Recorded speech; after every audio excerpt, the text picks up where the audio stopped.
قومیں جب تباہ ہوتی ہے تو وہ اپنی زبان چھوڑ دیتے ہیں، اپنی ثقافت، کلچر، ہیریٹیج چھوڑ دیتے ہیں۔ قاضی شاعری اچھی چاہنے زیری کہ آئیہ تہا واجہ ایاداد رئی مہر و ممتاز وجنات بلکہ کرن بلے مہنگی کاری نہیں کہ معروفی زندہ آباد و مرد آباد ہے لچو میرا نیتو کا واضح تھا۔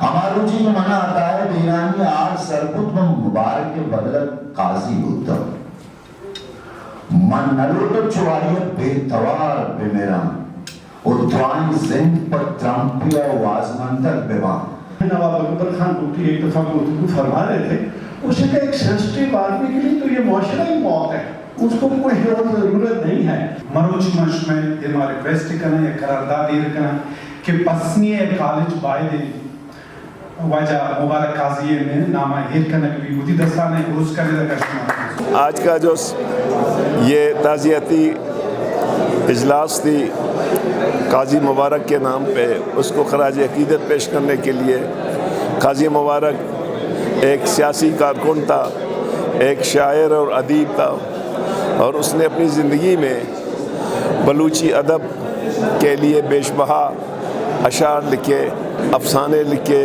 قسمانک لکھے۔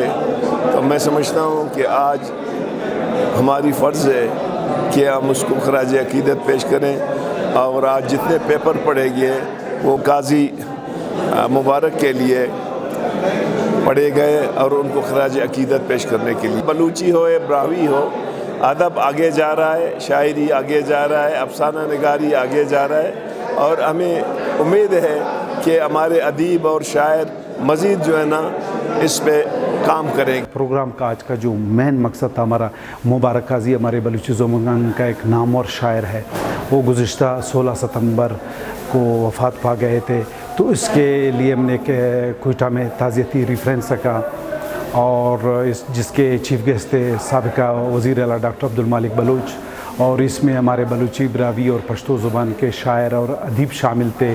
نے قراردادیں پیش کی کہ جو پسنی کا کالج ہے اس کو مبارک قاضی کے نام سے منسوب کیا جائے۔ قوم ہے کہ جی، اور براہوی کے آپ الفاظ دیکھیں زیادہ تر بلوچی کے، بلوچ ایک قوم ہے۔ ابھی دیکھو بلوچ قوم بلوچی بھی بولتا ہے، براہوی بھی بولتا ہے۔ میں تو کہتا ہوں ہمیں سب کو براہوی بھی آنا چاہیے، بلوچی بھی آنا چاہیے۔ بلوچی اور براہوی پڑھنے والے بہت ہی کم ہیں، بولتے ہیں، پڑھتے کم ہیں، تو آج کل سوشل میڈیا کی وجہ سے آپ کے دوسرے کتابیں بھی کم پڑھے جاتے ہیں۔ اگر آپ کی زبان ہے، ثقافت ہے، کلچر ہے، تو آپ نہ صرف غریب نہیں ہیں بلکہ آپ رچ ہے اور ہمیشہ زندہ رہیں گے۔